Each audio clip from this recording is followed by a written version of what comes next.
સુરતની નવી civil hospital કેમ્પસમાં ગંદકીનું સામ્રાજ્ય જોવા મળ્યું। ગંદકીથી ખદબદી રહી છે નવી સિવિલ હોસ્પિટલ। સિવિલના ડોક્ટર પણ સપડાયા રોગચાળાના ભરડામાં। સિવિલના 2 તબીબ ડેન્ગ્યુ અને 2 તબીબ ચિકનગુનિયાની ઝપેટમાં આવી ગયા।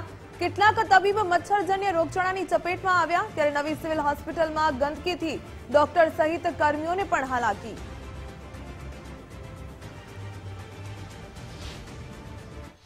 सूरत सहित दक्षिण गुजरातना गरीब वर्गना लोको माटे जीवादोरी समान गणाती एवी सूरत नवी सिविल होस्पिटल में ज्यां दर्दीओ सारवार लेवा माटे आवे छे ते ज सूरत नवी सिविल होस्पिટલની કેમ્પસની અંદર ખદબદતી ગંદકીનું સામ્રાજ્ય જોવા મળી રહ્યું છે।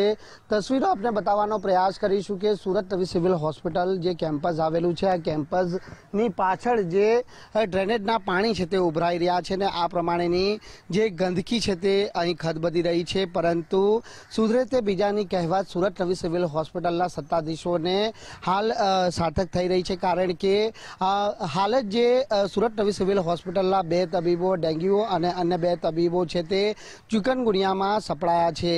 જે સુરત નવી સિવિલ હોસ્પિટલમાં દર્દીઓ સારવાર લેવા માટે આવે છે તે દર્દીઓને સારવાર આપતા તબીબો જ હવે રોગચાળાના ભરડામાં સપડાઈ રહ્યા છે।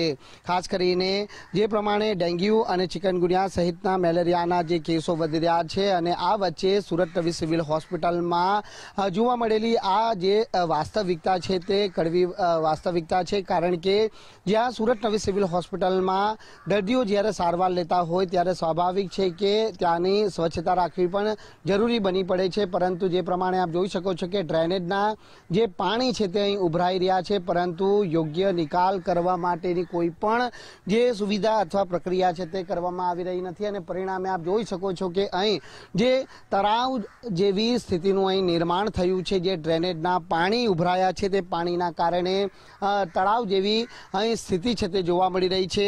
બીજી તસવીરો આપને એ બતાવવાનો પ્રયાસ કરીશું કે જ્યાં ડ્રેનેજના પાણી ઉભરાઈ રહ્યા છે ત્યાં ડ્રેનેજના પાણીના કારણે ગંદકી તો ખદબદી રહી છે પરંતુ જે કચરાના ઢગે ઢગ પણ છે તે અહીં જોવા મળી રહ્યા છે। જે તસવીરો પણ આપને બતાવવાનો પ્રયાસ કરીશું।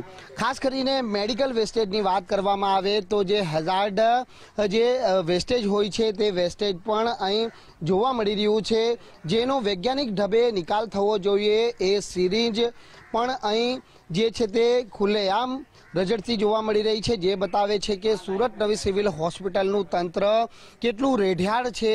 જાણે અહીં સારવાર લઈ રહેલા દર્દીઓના આરોગ્યની કોઈ પણ ચિંતા ન હોય તે પ્રકારની સ્થિતિનું નિર્માણ થયું છે।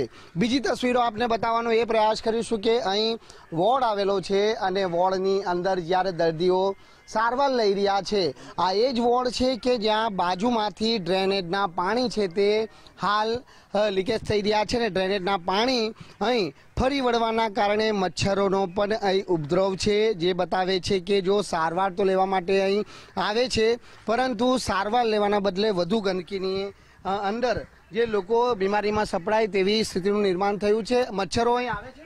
હા, મચ્છરો બહુ જ છે। કેવી સ્થિતિ થાય છે સાંજ પડતાની સાથે?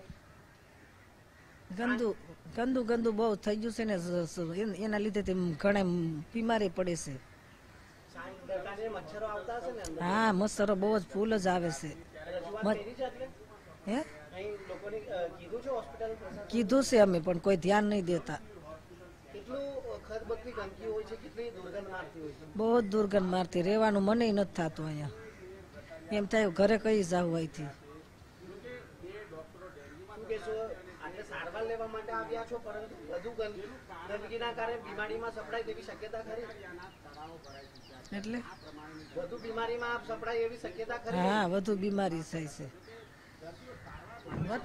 કે અહીં દર્દીઓ સારવાર તો લઈ રહ્યા છે પરંતુ દર્દીઓને એક ભીતિ એ પણ સેવાઈ રહી છે કે જો અહીં સારવાર લેવામાં તો આવે છે પરંતુ જે પ્રમાણેની ગંદકી છે એ ગંદકીના કારણે દર્દી સાજો તો ન થાય પરંતુ રોગચાળાના ભરડામાં વધુ સપડાય તેવી ભીતિ પણ છે તે અહીં વ્યક્ત કરવામાં આવી રહી છે। ત્યારે સુરત નવી સિવિલ હોસ્પિટલના જે પ્રશાસન છે તે હજી પણ ઘોર નિંદ્રામાં છે તે પોઢી રહ્યું છે અને જ્યારે અહીં તબીબો પણ રોગચાળાના ભરડામાં સપડાઈ રહ્યા છે, ત્યારે આવી સ્થિતિ સુરત નવી સિવિલ હોસ્પિટલમાં ચાલતી લાલિયાવડી અને રેઢિયાળ તંત્રનો ઉત્તમ નમૂનો બનીને હાલ સામે આવ્યો છે।